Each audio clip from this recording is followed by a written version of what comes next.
Your new film, Hillary's America, it's amazing. I saw it the other night and loved it right from the start. It sucks you in with the initial, the opening is your troubles you had, your legal wranglings that you had because of campaign contributions to a friend of yours.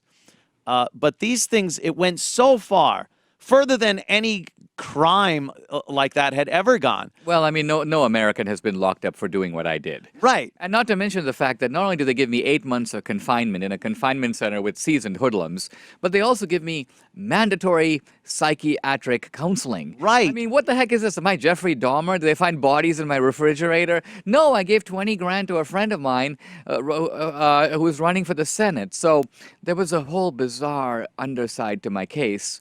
But I said, hey, you know what? I'm here. I'm in an unusual place. I'll keep my eyes open. I'll learn from it. Yeah. And I stuck all those scenes right in the movie. We recreated those scenes because the judge issued a specific order. No, Dinesh, you can't film your confinement. You can't film your psychiatric counseling. We're going to have mandatory community service. You're going to be teaching immigrants English. No filming that either. Yeah, I saw in the movie, those scenes are recreated. And not with someone else. You do it. You're the guy. You're you. Oh, I mean, in the movie, and that's kind of funny. Like the film does have this strange, humorous part to where you're recreating your time in confinement. Yes, and for me, it was a combination of being amusing and creepy because, of course, I had to relive those experiences. And, I'm talking to guys who are coyotes, drug smugglers, rapists. I mean, guys who had done serious time. Yeah. And, of course, in prison, the first thing anyone asks you is, what are you in for? What are you in for? That scene is hilariously funny. And I have to try to explain to these guys what I'm in for. And, in prison, criminals know all crime is about theft. Even rape is about theft, right? You're taking something that's not yours. And so the idea that I gave money and I didn't even stand to benefit, and it wasn't even in the cards, I wasn't even trying to sort of line my pockets, they couldn't get their head around that. Yeah. You gave away money and you went to jail for it. I'm being locked up for it. What is the actual charge? Like, what did you do that they deemed so bad? They called it exceeding the campaign finance limit. This sounds like something that they say, hey, you exceeded the campaign limit. And you go, I apologize. That sounds like how that should be dealt with. And that is how it is dealt with. Normally, it doesn't even go, it's not a criminal matter at all. It goes to the Federal Election Commission. They look and see if you're trying to bribe somebody or get something out of it. All right. Once they determine you're not doing that, typically it's community service and a fine, and we'll see you later, and don't do that again. Yeah. And obviously, I had no intention I was committing a crime or a felony, or I was facing prison time for it. Now, had the Obama administration succeeded, had I got the maximum penalty, I would be in prison right now. I would never be able to make this movie. I think that was kind of their goal. Let's take this guy off the street. We were annoyed by the Obama movie. Let's not have any more of this nonsense with another big election coming up. But a Clinton judge gave me the 8-month sentence. I served it. I put it in the movie. And in a way, I learned from it. How now, I could sound a little naive here. How in the United States of America can a president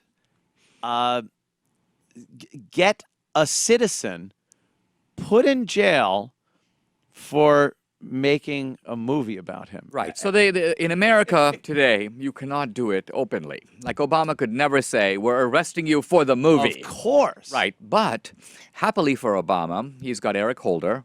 Happily for Obama, he's got a lot of henchmen who would be willing to do his bidding. Happily for Obama, we have federal laws that are accordion-like in their malleability.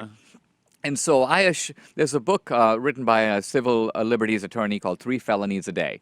This guy makes the point that you can pick any American. Oh, my God. Anybody. I know you're going to say this. And find that they committed 3 felonies yesterday. You find a doctor and you go, hey, did you administer pain pills to this guy? Well, yeah, she's in pain. I know, but we can accuse you of illegally administering pain pills. Mm-hmm. And the way they do that is they say, listen, that carries a maximum sentence of 5 years in prison, and you would never be able to practice medicine again.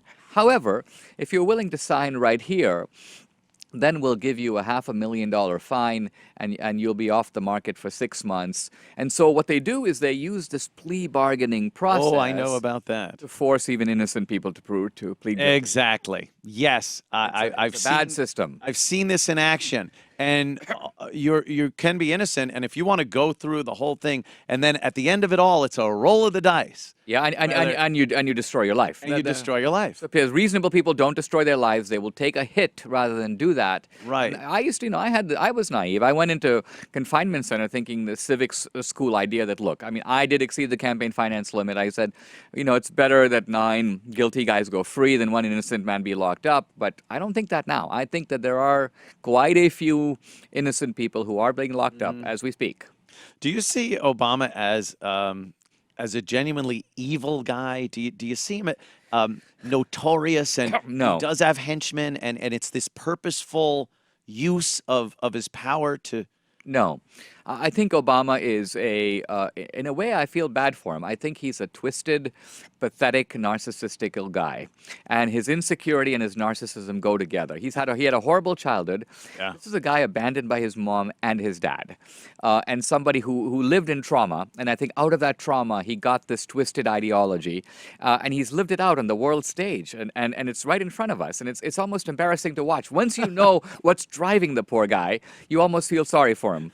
Different than Hillary. I don't feel so sorry Right, for Hillary. very hard to feel The sorry for Clintons her. are on the make. I mean, this is Bonnie and Clyde. It's a totally different operation. Yeah. I think that they're worse than Obama because Obama at least has ideological goals, and even though we may not agree with them, I think he thinks he's making the world better. Yeah. Now, Hillary, on the other hand, is crazy for power. This just seems like a woman that feels entitled, feels like she's put in her time, and now deserves the highest office in the land. I mean, put in her time doing what? Doing what though? But no, this is how I believe she feels. I've never seen a woman so out of touch. I mean, even some of these whacked out liberal Hollywood celebrities, I've never seen one as delusional and I'll say nuts as Hillary Clinton. Well, the Hollywood celebrities live in the real world. They know that if they make a movie and the movie bombs, they won't get as big a payment for their next film. So they live in the market. They live to some degree in the real world. Hillary basically, I think early on, her most cunning move goes back about 30 years, and it was essentially landing Bill. Not just landing Bill in the sense of marrying him, but figuring out a glue that would keep him stuck to her. And that glue was basically, because she needs Bill. Bill doesn't need her, right? Right. Bill's got the gift of the gab. Bill would have made it on his own. But Hillary goes, Bill has a problem, and that is that Bill is kind of a sex addict, and that could actually hurt him. So what if I make a bargain with the guy, and I become his protector, his fixer, and in return, he becomes my pitch man. And that's what Bill was doing there on the stage in Philadelphia. He was doing his big song and dance pitch. Now, admittedly, if you're not from Mars and if you were around in the 90s, you can see that this is an old scoundrel trying his old, trying his old trick. It's the same thief is showing back up in your apartment and he's trying to sweet talk you into lifting the latch off your door so he can come in and take your furniture and your TV. Oh my God. We know the routine, but Right. but it's still Bill, and he's still able to do it better than she ever could. She never would have even gotten into politics without being the wife of Bill Clinton. I don't think she'd have been. She probably could have done some local thing. Yeah, I suspect that she would be some sort of a small-time attorney or Right. a social worker, just kind of absolutely minutely supervising and annoying all the people that she's supposed to help. Like a pilot fish, she latched on to Bill and has used him to advance her career. And this woman is being presented as the historic first. It's a historic first, a woman who sort of hangs on to her husband's coattails. Right. The other thing is, I think in a way it would be a historic first, but not of that. The historic first would be America has never had a female crime boss running the whole country. That's a historic first. A female crime boss. She has been in some shenanigans over the years. How do the Clintons do it? I think it's unbelievable because It really is it's unbelievable. They are one step ahead of the posse. They take the most unbelievable abuses and they go further. So it's one thing to say, I'm going to have a fundraiser, I'm going to collect some money. Their point is, we'll put the Lincoln bedroom up for sale.